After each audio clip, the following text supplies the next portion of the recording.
He was born under a wandering star.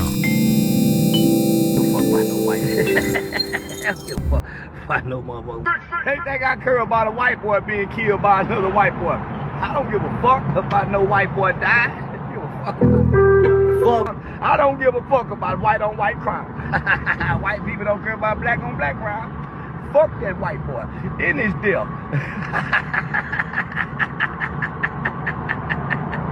Yeah, he got 2 kids. So, King Von did too. Fuck his babies too. Then they think I'm supposed to girl. Nigga, I'm having fun. Baby on it. Didn't nobody shoot me on the college campus. That's why they staffed them white folk campus. Had he been to an HBCU, they just would have recorded it. Fuck Charlie. Sorry, if I see a black pilot, I'm going to be like, boy, I hope he's qualified. Because of DEI, it begs the question, when you see a black pilot, you wonder, you say, I hope they are qualified. If I'm dealing with somebody in customer service who's a moronic black woman, I wonder, is she there because of her excellence, or is she there because of affirmative action? It almost creates thought patterns that are not necessarily, no one really cares when it's HR managers. No one cared when it was, just kind of paper shufflers or even engineers. But now when it's like, wait, hold on a second. You're going to remove my appendix and you're a black lesbian. Charlie Kirk. Sorry. Black Americans are about 13 to 14% of the population. Yes, about half of all prisoners are black. Exactly. So blacks commit more crimes than whites do. They commit more murders. They commit more arsons. They commit more kidnappings. For example, blacks are 13% of the population and they commit 58% of all the murders. Okay. Let's talk about it. These are obviously racist claims, but I will respond to them as if Charlie Kirk were a reasonable person. Black Americans are about 13 to 14% of the population. Yes, but half of all prisoners are black. Wrong. Just 38% of America's prison population is black. That's according to the U.S. government. But it makes you wonder why Charlie feels the need to add an additional 12% to the black prison population. Could it be because his bigoted talking points only work if he exaggerates them? If Charlie were actually looking for the race that makes up. What up, people? I thought I'd make a quick video. It's been going around in my mind. Let me try and show you how dumb people really are. From little kids, students, to grown adults. Grown men, women. Let me show you how dumb people really are. Charlie Kirk passed away. Me, I got nothing to say on that. I reserve judgment and I will keep my opinions to myself. But let me show you how dumb people really are. These people are going to come on live television showing their faces. These people are going to come on the internet and show their faces.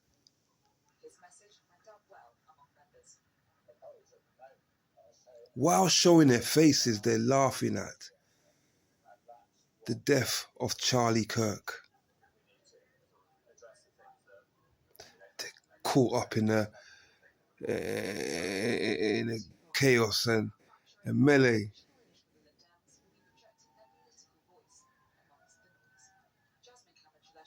They don't seem to understand.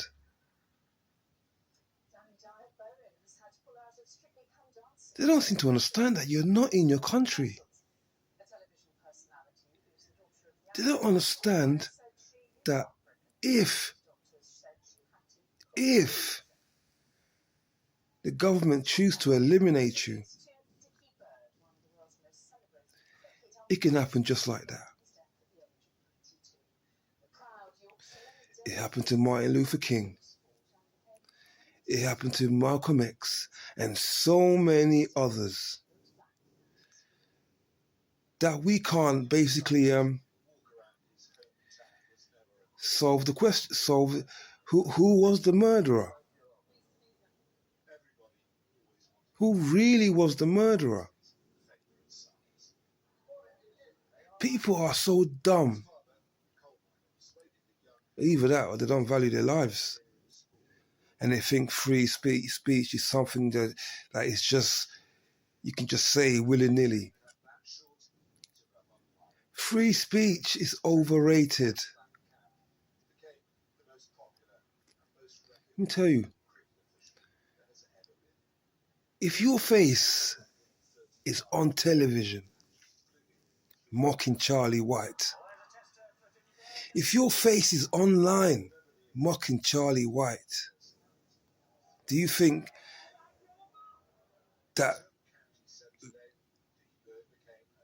moment is just going to be forgotten and that ain't going to be passed around in government offices? Who's that guy there? He's mocking our beloved Charlie Kirk. Where does he live? What does he do? And that's how it starts. That's how it starts. Either you lot are so dumb or stupid or just like playing with your lives.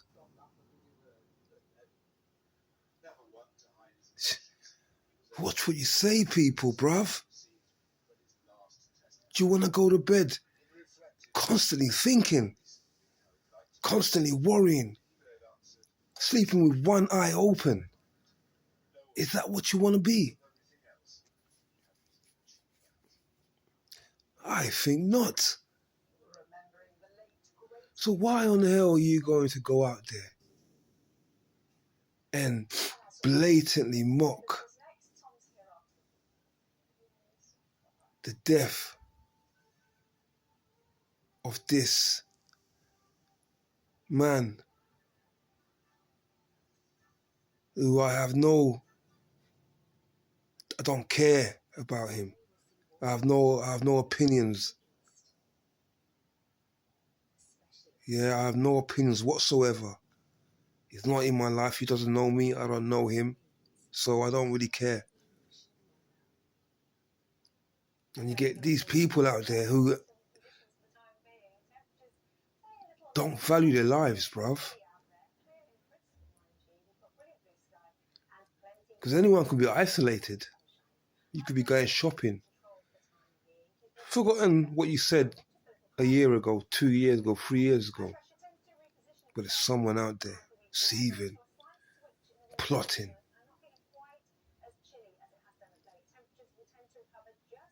And that's how it starts. And that's how it ends. People, let me give you one advice, bruv. Keep your mouth shut. Your opinions don't matter. Who are you trying to prove? What are you trying to prove?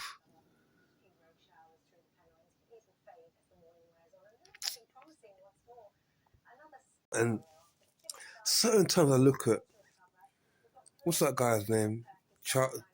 Charleston. Charleston, you know that black guy, that popular, what do you want to call him? Socialist, black socialist. Charleston, you know that guy. Another guy that's blatantly mocking Charlie Kirk's death. People, don't get me wrong. Yeah, I'd rather be called a pussy. Because that's the fight that I don't want to get involved in. That's not my fight. I've already got too many battles, too many worries, than to get drawn into something that don't concern me.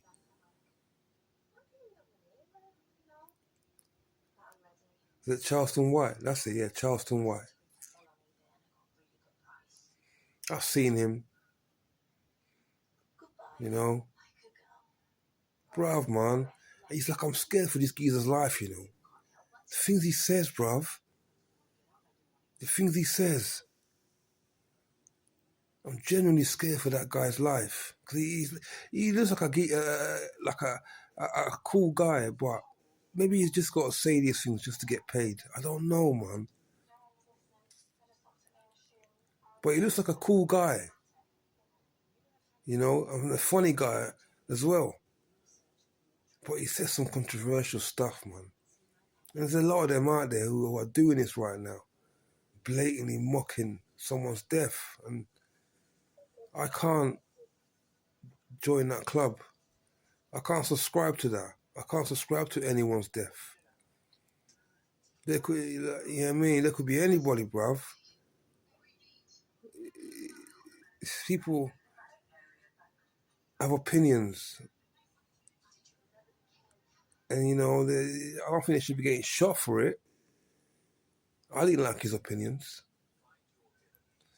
You know, I didn't like it one bit. I know them kind of people. You know, they pretend to be, you know, helping the community, but really and truly, they're just masking it. But I don't have any particular opinion about his life. I don't know him, so I'm not going to be grieving. I'm not going to be on the same hand mocking his death, because that's not something I would do. That's not how I was brought up. That's not what Jesus would do. That's not what God wants. Yeah? So I'm just warning certain people now, man. Be careful, bruv. Be careful. I got into a heated argument with somebody who I have a lot of respect for. They were saying, well, you know, when you say things like that, you have to be prepared for the consequences. And I was like, bro, nobody's words warrant them getting shot. And they were like, well, yeah, I'm not saying that, but like, people get shot for words all the time and things. And I was like, bro, he's not even a politician. And it's just words. And he said, yeah, but his words invited that kind of action. And he sat there for 10 minutes arguing with me about it. And I said, so let me get this straight. If your sister wears a skirt, goes outside and gets assaulted because of what she's wearing, then she was asking for it, right? He was like, no, what are you saying? That's victim blaming. I said, bro, you just sat here and victim blamed for 10 minutes. He said, who? He was born under a wandering star.